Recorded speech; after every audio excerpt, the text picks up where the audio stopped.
speaker for today is Dr. Erin Suydam. I hope I'm saying this right. I'm sorry if I'm not. Dr. Suydam is a trauma acute care surgical critical care attending surgeon at Allegheny Health Network in Pittsburgh, Pennsylvania, USA. She's also the medical director of the Patient's Blood Management and Bloodless Medicine program at Allegheny Health Network as well. Dr. Suydam is assistant professor at the Department of Surgery, Drexel University College of Medicine, and medical student surgical clerkship co-director.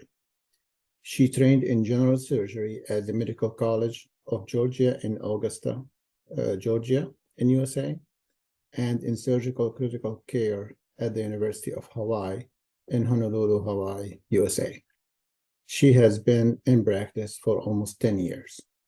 Dr. Suydam, please, you can take the mic right now. Thank you.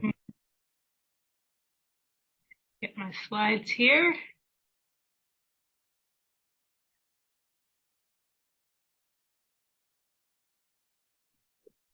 All right, good morning. My task today is to speak a bit about massive hemorrhage protocol in bloodless medicine patients. I'm very happy to join the conference. Thank you for the kind introduction. I don't have any disclosures.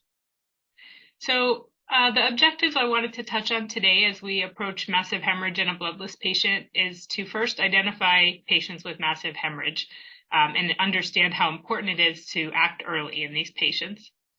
Learn strategies to stop the bleeding, and determine risk to a bleeding patient's blood health, including anemia and coagulopathy, and discuss how to treat those problems. So the first part of massive hemorrhage that's crucial is to identify it, because to arrest the hemorrhage early is crucial to have a good result. So we're going to talk about the goals of hemorrhage control, including identifying massive hemorrhage, and then identify strategies to be prepared. So to know when you receive a patient like this, you're going to be ready to take action to reduce blood loss, to optimize anemia, to manage coagulopathy. And then usually this is done through a protocol. We all hear about massive transfusion protocol, or as we like to call it now, massive hemorrhage protocol, to focus on the hemorrhage. And it's important in any protocol to make sure that your system is auditing your process and making sure that it's working at its best. So to identify massive hemorrhage, it's important to recognize shock. And going back to kind of our basics of shock, we know that by the time a patient's hypotensive, they've lost quite a bit of blood. So we want to be attuned to things like altered mental status, tachycardia, things that show us that the patient's in trouble. And so we can identify our suspicion for massive hemorrhage early, and then early activation of a protocol is important to start the steps that we can take to have the best outcome possible. And we know this is associated with decrease in mortality and overall reduction in blood products. So if you are using blood products to resuscitate a patient, if you act early and start early, overall you'll be able to use less blood. So to have indications for a massive hemorrhage protocol activation, we use the ABC score, or the assessment of blood consumption score. Different protocols have different indications, but things you want to take into account are the mechanism of injury, the severity of injury, the patient's hemodynamics, obvious evidence of active bleeding. But it's important to remember that we're not very good at predicting this. A clinical gestalt is a poor predictor. So overall, you want to have kind of a high suspicion and probably overactivate so that you're prepared for the patients who get by you and you don't necessarily think they're in trouble. You don't want to get too far behind. So that ABC, or assessment of blood consumption score, is 2 or more of the following: tachycardia greater than 120, a systolic pressure less than 90, a positive FAST exam or ultrasound exam looking for retroperitoneal or peritoneal blood, or penetrating torso trauma. So 2 or more of those would be an indication to activate a massive hemorrhage protocol. But also if you feel that the patient is persistently hemodynamically unstable, if you know that the patient has active bleeding that's going to require the OR or interventional radiology, that could be an indication. And if you start transfusing the patient and see that they're going to need great volume of transfusion, then that would be an indication. Obviously, for this talk, we're going to focus on not transfusing and the other things we can do in a bloodless patient. So things to consider are often an individual choice in bloodless patients. Often in trauma, you may not know that your patient's bloodless, or you may not know what they accept and don't accept. But if you do have the luxury of knowing a patient's wishes, you can see if the patient is amenable to cryoprecipitate or any albumin-containing human-derived clotting factors. So things that may be options include cryoprecipitate. We do know that all of the blood products have some cryo, but when a patient really has a fibrinogen deficiency, you want to focus on concentrated cryoprecipitate. There is also fibrinogen concentrate that you may have available to you, or von Willebrand factor is going to be corrected with cryo as well. Dr. Bloomberg mentioned DDAVP. This is something we do use in trauma, both for traumatic platelet dysfunction and uremic bleeding. This will also help activate platelets by releasing von Willebrand factor. We can potentially use prothrombin complex concentrates, which will also help activate patients' clotting factors without giving the patient plasma potentially, or we also use FIBA at our institution, which is a 3-factor complex concentrate. Vitamin K is an option, and particularly you can keep in mind that patients who may have been on antibiotics or have biliary disease may not have adequate stores of vitamin K. And then TXA or antifibrinolytic therapy is an option, as well as autologous blood collection and administration. So we'll talk some about cell salvage and giving the patient's own blood back if that's something that they accept. So after you identify and activate a massive hemorrhage protocol, the key tenets of how to proceed are to stop the bleeding. So we do work closely with our pre-hospital staff for pre-hospital interventions, and things that we want to make sure that they have in mind are to avoid a lot of crystalloid fluid. This will dilute clotting factors and also potentially lead to acidosis. We'll talk about how acidosis worsens your coagulopathy. We also accept permissive hypotension. So in a patient who's actively bleeding, we allow their blood pressure to be on the lower side to reduce that pressure head of further blood loss. Typically, if a patient is alert, then they're perfusing well enough. So we usually accept lower blood pressures as long as the patient has signs of good perfusion. And then we have a program in the United States that's run through the American College of Surgeons called Stop the Bleed. You may have heard about this training. We've provided it to a lot of schools, police officers, businesses, community outreach type programs. But the tenets of it are to apply direct pressure to bleeding, to use tourniquets for extremity bleeding, and to use things like kaolin-based dressings or treated wound packing that can also help with hemostasis. So we provide some materials to folks in the community and this education to try to be able to act in sort of a mass casualty event. It's important to get the patient to a trauma center promptly. And we also do use TXA in the pre-hospital setting.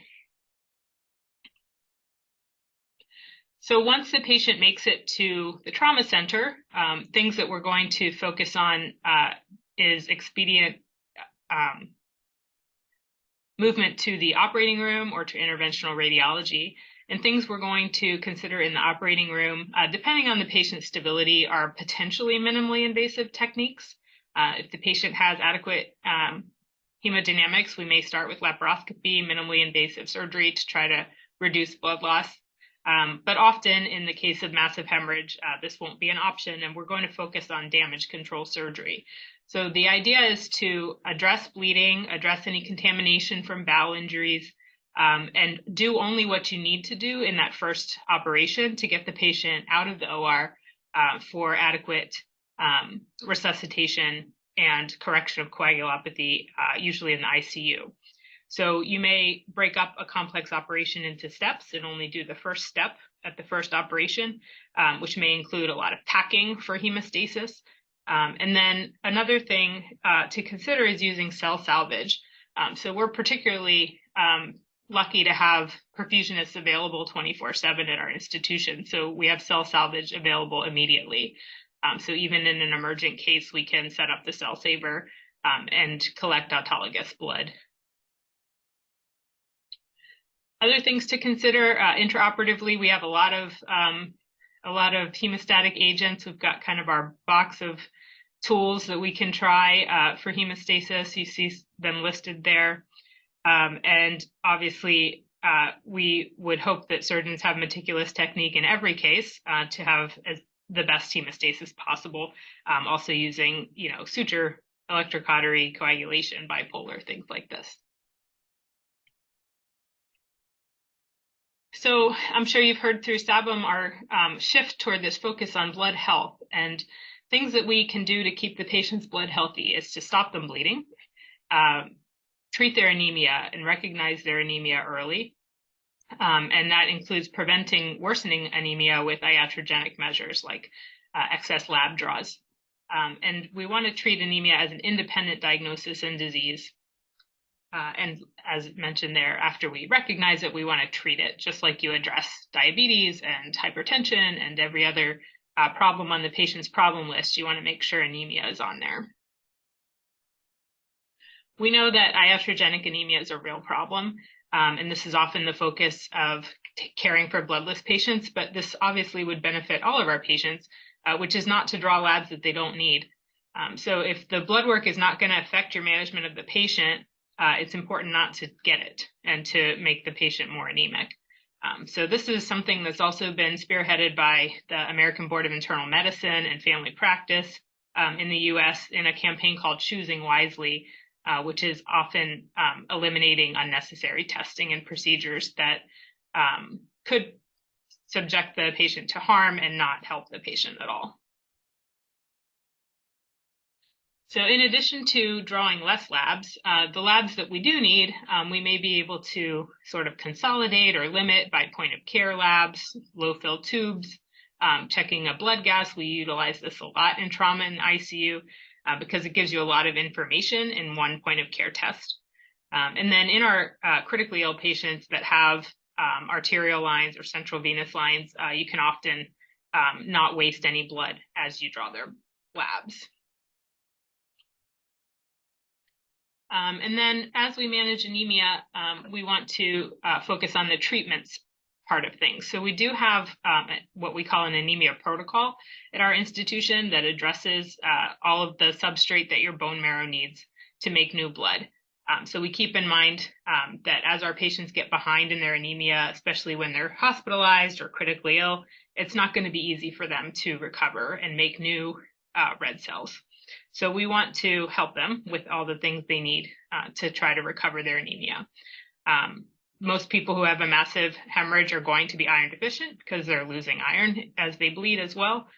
So we would check their iron studies and keep in mind that you want to focus on likely the total iron and the TSAT, that ferritin is not going to be a useful measure in a patient who's critically ill because it's an acute phase reactant. So we want to make sure we're providing iron, B12, folate, and then erythropoietin, especially in our bloodless patients or in patients who have renal problems, and we know that they don't have normal stores of endogenous erythropoietin. So again, this is kind of a summary of our anemia protocol using IV iron in bloodless patients or patients with severe anemia. We try to also use this in our patients who we know are going to be having more surgery and more blood loss. Often our trauma patients have multi-system trauma and possibly multiple orthopedic injuries, and they have these serial surgeries. So we know that they're going to lose more blood going forward. So we try to get on top of their anemia even earlier and not wait until it's severe to treat it.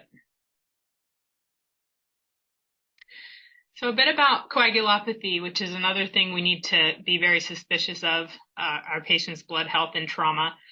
This vicious triad of mortality in bleeding trauma patients includes coagulopathy, which we'll talk about, hypothermia, so it's important to focus on keeping our patients warm, and acidosis contributes to bleeding as well. So as far as the acidosis, as we mentioned, we want to stay away from normal saline. This will cause a hyperchloremic acidosis. So if you're using crystalloid, we'd focus on LR. We know that this is exacerbated by any trauma or tissue injury. So we want to be keeping an eye on our pH and making sure our patients aren't too acidotic. Similarly, hypothermia is going to cause a functional factor deficiency. So we want to make sure that we're limiting hypothermia by both warming the patient, warming any fluids or products that the patient's getting. This also contributes to platelet dysfunction or worsening coagulopathy. And then we know that coagulopathy of trauma is its own entity. So just by virtue of being injured, you're at risk for coagulopathy and platelet dysfunction.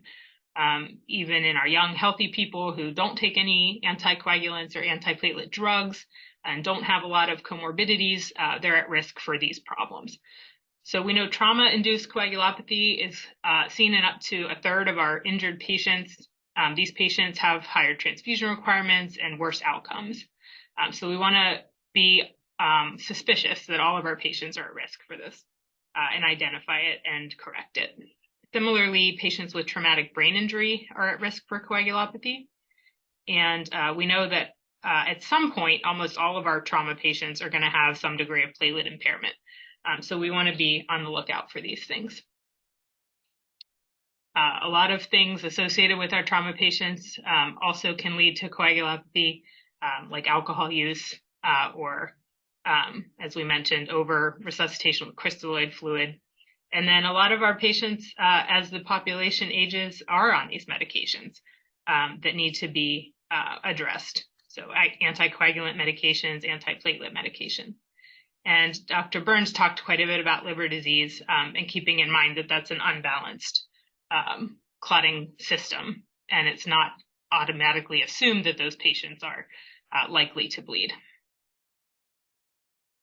Similarly, kidney disease, uremia, hematologic disorders, iron deficiency is very common in our population, as is at times poor nutrition. So these things are going to contribute to our trauma patients just like they attribute to, or they are problems in our general population.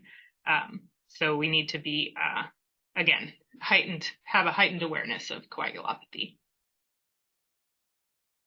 I think we touched on these things, but DIC can develop, and then again, hemodilution, both from bleeding and unbalanced resuscitation is going to contribute to coagulopathy. Okay, I'm joining now.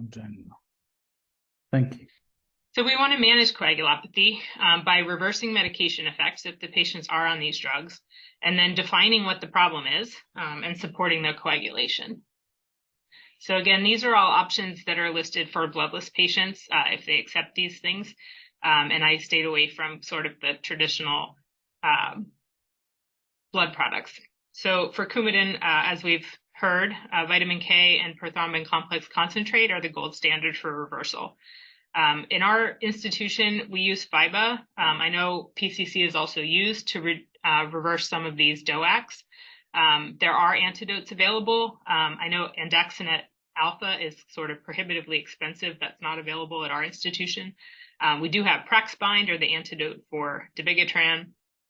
And then for the antiplatelet medications, as has been discussed somewhat by our other speakers, DDABP is an option to help reverse platelet abnormality. This works by increasing von Willebrand factor and platelet adhesion, and it's been studied and shown to reduce the need for transfusion without a significant risk profile.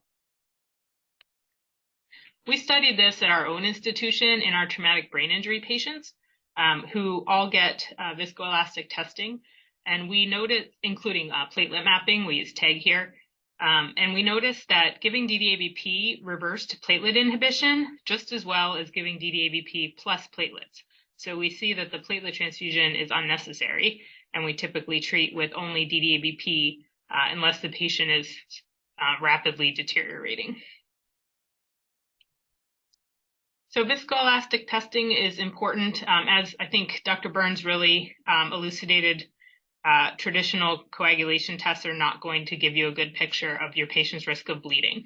So we want to use viscoelastic testing to really define what coagulopathy may exist so that we can focus on what the patient needs to stop bleeding.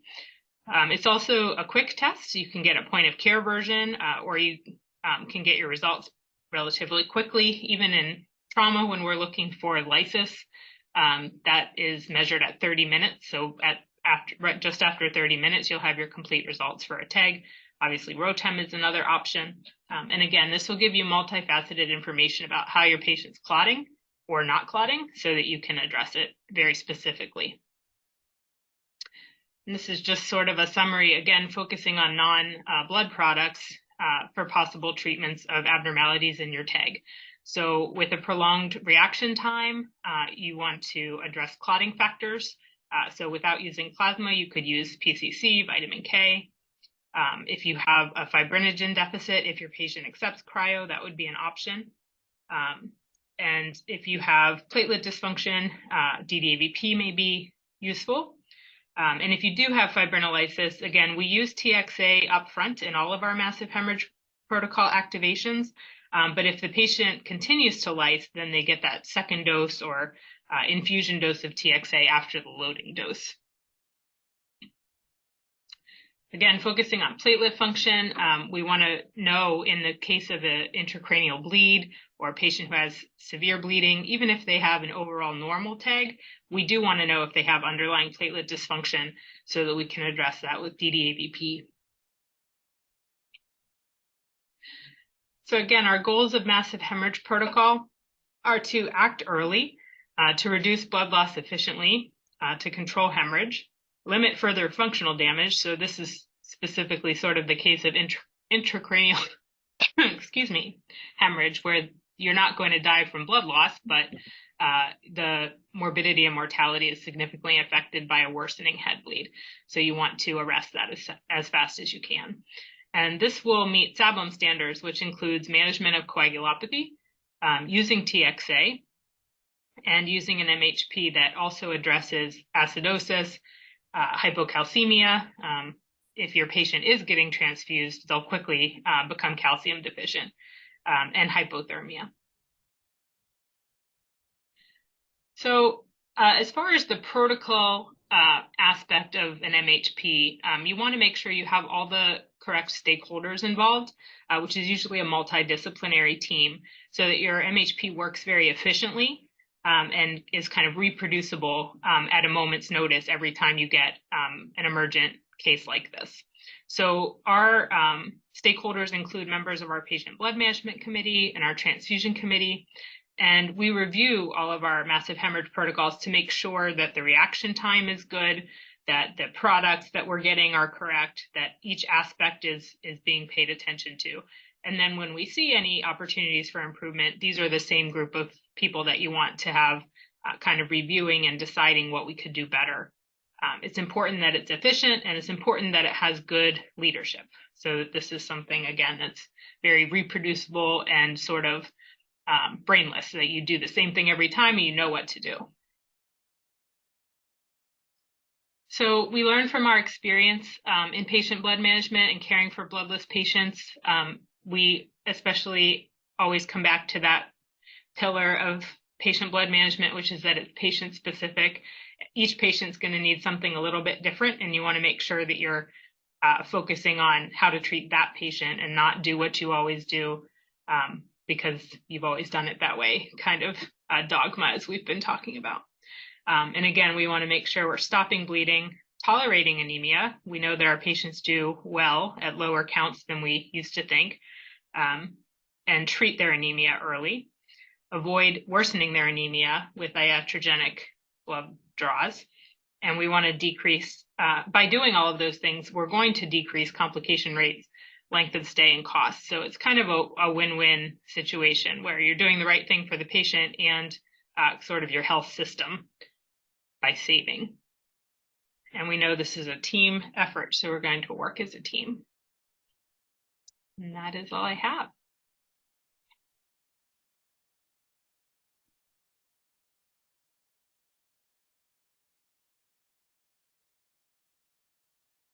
Thank you, Dr. Suydam. So I think this will conclude our